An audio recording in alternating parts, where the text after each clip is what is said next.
भारत का पहला डिजिटल भिखारी, बेतिया रेलवे स्टेशन पे रहने वाला राजू अब इस दुनिया में नहीं रहा।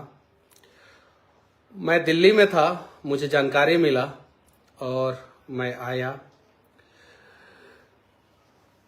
सच्चाई बहुत कड़वी होती है और राजू ने हम लोगों को बहुत कुछ सिखा दिया, बहुत कुछ सिखा दिया।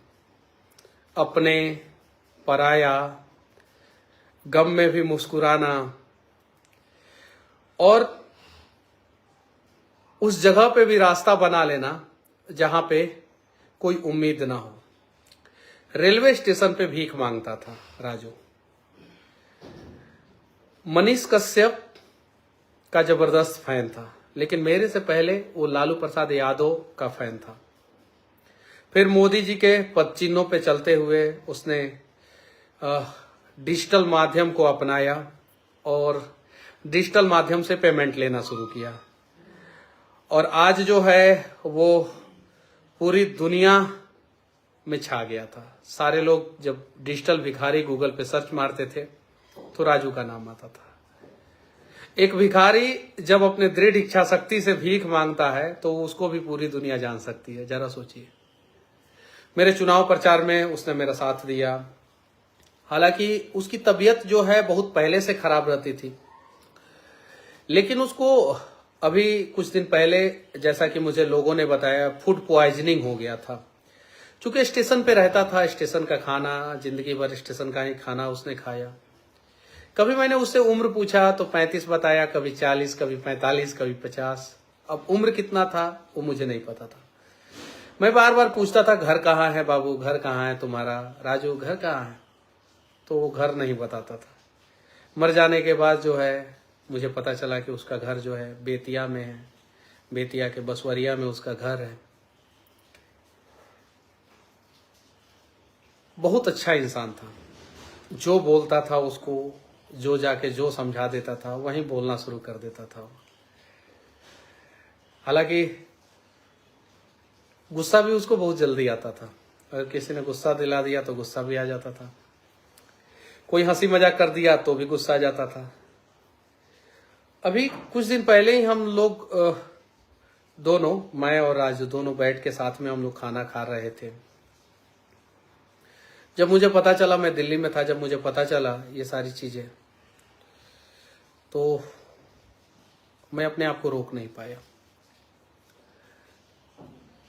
मुझे लगा कि नहीं, आना चाहिए।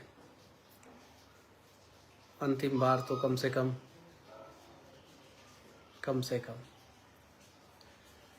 देखिए, मैं नहीं जानता हूं, मैं एक पार्टी का नेता होके नहीं सोच रहा हूं, मैं एक इंसान होके सोच रहा हूं। मैंने कहा था ना, मैं बदलूंगा नहीं आप लोगों से। मैं एक इंसान होके सोच रहा हूं कि हम लोगों ने अनेकों चौक चौराहों पे अनेकों नेताओं की मूर्तियों को लगाया है, अनेकों महापुरुषों के मूर्तियों को लगाया है, अनेकों खिलाड़ियों के मूर्तियों को लगाया है। जीवन में शिक्षा देने वाले अनेकों कवियों, गायकों का मूर्ति लगाया है, अनेकों सेलिब्रिटी का मूर्ति लगाया है। एक मूर्ति जो है राजू का स्टेशन पे लगना चाहिए, या स्टेशन चौक पे, कहीं भी, इन दोनों में से कहीं भी लगना चाहिए। और चुनाव बाद मैं लगवाऊंगा जरूर, 100%। क्योंकि एक भिखारी, भीख मांगने वाला व्यक्ति जो है दुनिया को कैसे संदेश देता है। और जब मर गया ना, अस्पताल से जब उसका बॉडी जब घर पे जा रहा था, तभी भी उसका चेहरा लग रहा था कि अब राजू सोया हुआ है, जगेगा और हम लोगों से फिर बात करेगा, भैया भैया भैया करेगा। ये चीज है।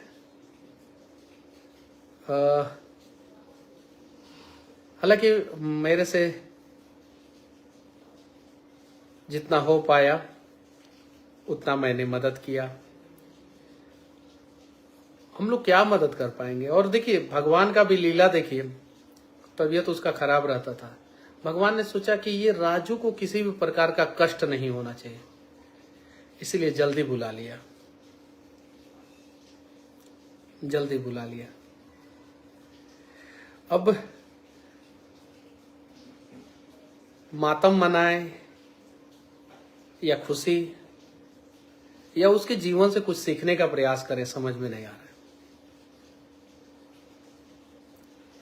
बस मैं बहुत सारी चीजों पे मैं बोल नहीं सकता हूं, अफसोस तो है, दुख भी है।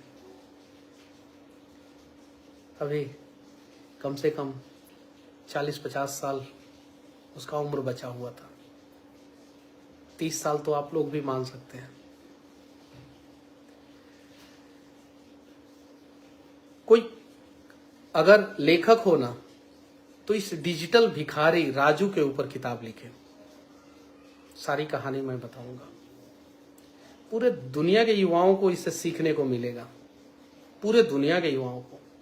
एक भिखारी कैसे मोदी जी का डिजिटल भारत के सपना को साकार करते हुए मर गया, कैसे उसने जो है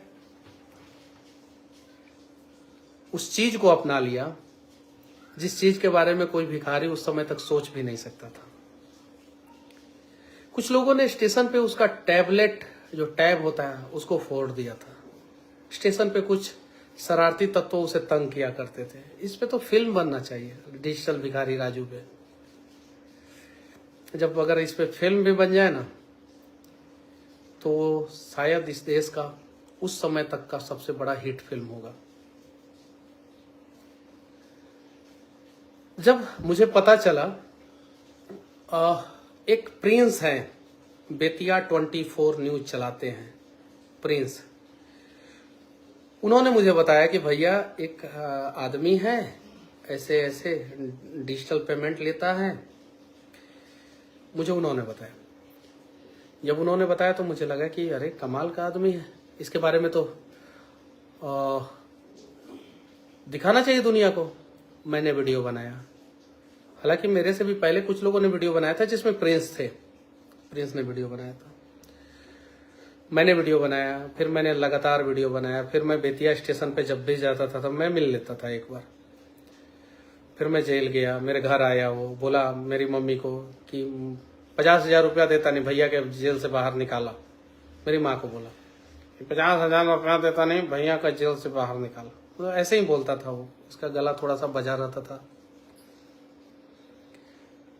उसके बाद से चुनाव में भी बोला था वो कि भैया हम चुनाव में पैसा देंगे आपको। नॉमिनेशन के बाद मैंने बोला था कि तुमसे लूंगा पैसा।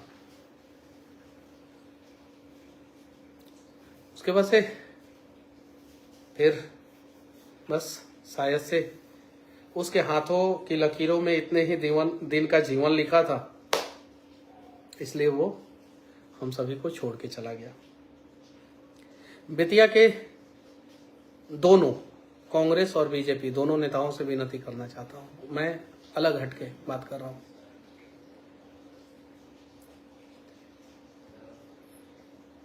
प्रयास कीजिए कि राजू के नाम पे भी एक सड़क बने, डिजिटल भिखारी राजू मार्ग। जैसे मोहनदास करमचंद गांधी मार्ग होता है ना, वैसे ही डिजिटल भिखारी राजू मार्ग। कि जीवन के किसी भी विषम परिस्थिति में हमें घबराना नहीं चाहिए और नए नए आइडिया से हम लोग अपने जीवन को बदल सकते हैं। उसने नया आइडिया अपनाया डिजिटल पेमेंट लेने का। और एक मूर्ति तो, एक चौराहा, एक रोड, एक मूर्ति तो लगना चाहिए उसके लिए। अब चौराहा तो भाई सरकारी काम है, रोड का नाम बदलवाना सरकारी काम है। एक मूर्ति मैं लगाऊंगा जरूर स्टेशन चौक के पास, स्टेशन चौक के पास, वरना स्टेशन पे। अगर स्टेशन पे परमिशन मिल जाए तो स्टेशन पे, नहीं परमिशन मिले तो स्टेशन चौक के पास एक मूर्ति डिजिटल भिखारी राजू के लिए मैं लगाऊंगा। और इस देश के बड़े बड़े मीडिया चैनलों से मैं विनती करना चाहता हूं, एक छोटी ही कहानी राजू भिखारी का आप लोग दिखाइए।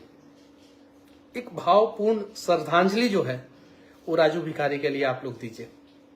एक अच्छा आदमी था और बहुत लोगों को बहुत कुछ सिखा के चला गया। चलिए।